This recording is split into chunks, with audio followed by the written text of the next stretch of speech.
എസ്.കെ. പൊറ്റക്കാടിൻ്റെ പ്രശസ്തമായ നോവൽ രാമു കാര്യാട്ട് ചലച്ചിത്ര രൂപത്തിലാക്കിയതാണ് മൂടുപടം. ഇതിൽ ഒരു അന്തർധാരയായി നിൽക്കുന്നത് ഹിന്ദു മുസ്ലിം ഐക്യമാണ്. ഗായിക എസ്. ജാനകി ആദ്യമായി മലയാള സിനിമയിൽ പാടിയത് ഈ ചിത്രത്തിലാണ്. തളിരിട്ട കിനാക്കൾ തൻ താമര മാല വാങ്ങാൻ, ഇതായിരുന്നു ആ ഗാനം. ഇതിലെ കഥ എന്താണെന്ന് വെച്ചാൽ, പിശുക്കനായ ഒരു കച്ചവടക്കാരനാണ് ചാത്തുമൂപ്പർ. അയാളുടെ മക്കളാണ് അപ്പുക്കുട്ടനും അമ്മുക്കുട്ടിയും.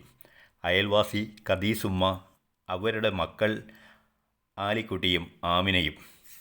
വിഭിന്ന സമുദായക്കാരാണെങ്കിലും ഒരേ കുടുംബം പോലെയാണ് ഇവർ കഴിഞ്ഞു വന്നത്.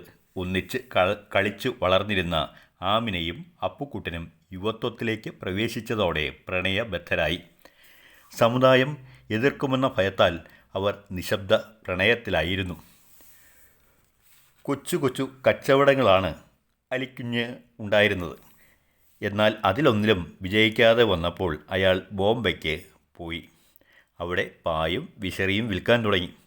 ഇക്കാലത്ത് ചാത്തുമൂപ്പർ ഒന്ന് വയനാട്ടിലേക്ക് പോയി. തിരിച്ചു വന്നപ്പോൾ കൂടെ ഉണ്ടായിരുന്നത് രണ്ടാം ഭാര്യ. അപ്പുക്കുട്ടനിൽ ഇക്കാര്യം അത്ര തൃപ്തിയായി തോന്നിയില്ല. സഹോദരി അമ്മു ക്രിസ്ത്യാനിയായ കൊച്ചുകുഞ്ഞുമായി പ്രേമത്തിലായി. ഇതറിഞ്ഞ അപ്പു അച്ഛനില്ലാത്ത അവസരം നോക്കി നാട്ടുകാരുടെ അനുവാദത്തോടെ അവരുടെ വിവാഹം നടത്തിക്കൊടുത്തു. ഇതറിഞ്ഞ ചാത്തു അപ്പുവിനെ കഠിനമായി മർദ്ദിച്ചു. അയാളുടെ രണ്ടാം ഭാര്യ ചിരിത മർദ്ദനത്തിന് ഒത്താശയും നൽകി. സഹിക്കാനാകാതെ അപ്പുവും ബോംബെക്ക് വണ്ടി കയറി. അപ്പുവിന് ഒരു ടയർ കമ്പനിയിൽ ജോലി കിട്ടി. എഴുത്തും വായനയും സന്തത സഹചാരിയായി. അവനൊരു സാഹിത്യകാരനായി മാറി. സ്വന്തം കഥ നാടക രൂപത്തിലാക്കി. അത് കേരള സമാജ വാർഷികത്തിന് അവതരിപ്പിച്ചു. അപ്പുവിനോടൊപ്പം ജോഡിയായി അഭിനയിച്ചത് സമാജപ്രവർത്തക ഉഷയായിരുന്നു. ഉഷ അപ്പുവിനെ വിവാഹം കഴിക്കാൻ ആഗ്രഹിച്ചു. അത് അവൾ അപ്പുവിനോട് പറഞ്ഞപ്പോൾ തന്നെ സ്നേഹിക്കുന്ന ആമിന നാട്ടിലുണ്ടെന്ന് അപ്പു അറിയിച്ചു. അതോടെ ഉഷ അപ്പുവിൻ്റെ സഹോദരി സ്ഥാനത്തായി. അച്ഛൻ ചാത്തുവിന് സുഖമില്ലെന്ന് അപ്പു അറിഞ്ഞു. അവൻ നാട്ടിലേക്ക് പോകാൻ തീരുമാനിച്ചു.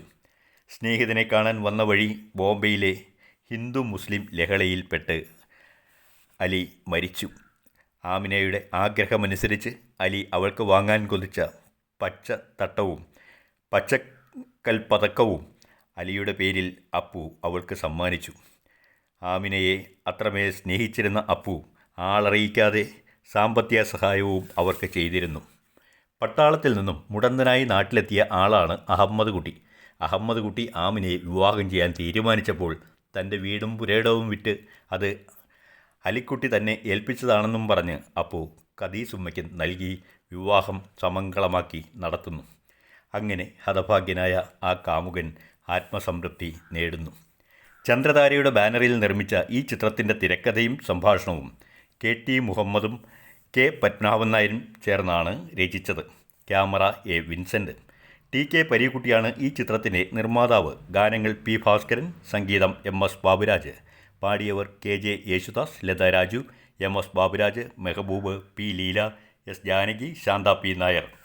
1963 ഏപ്രിൽ 12 റിലീസ് ചെയ്ത ഈ ചിത്രത്തിലെ താരങ്ങൾ സത്യൻ, മധു, ഷീല, അംബിക, കുതിരവട്ടം പപ്പു, പ്രേംജി, മാസ്റ്റർ സോമൻ, നെല്ലിക്കോട് ഭാസ്കരൻ, കെടാമംഗലം അലി, ശാന്താദേവി, RS പ്രഭു, ലത രാജു, വിലാസിനി രാമചന്ദ്രൻ എന്നിവരായിരുന്നു.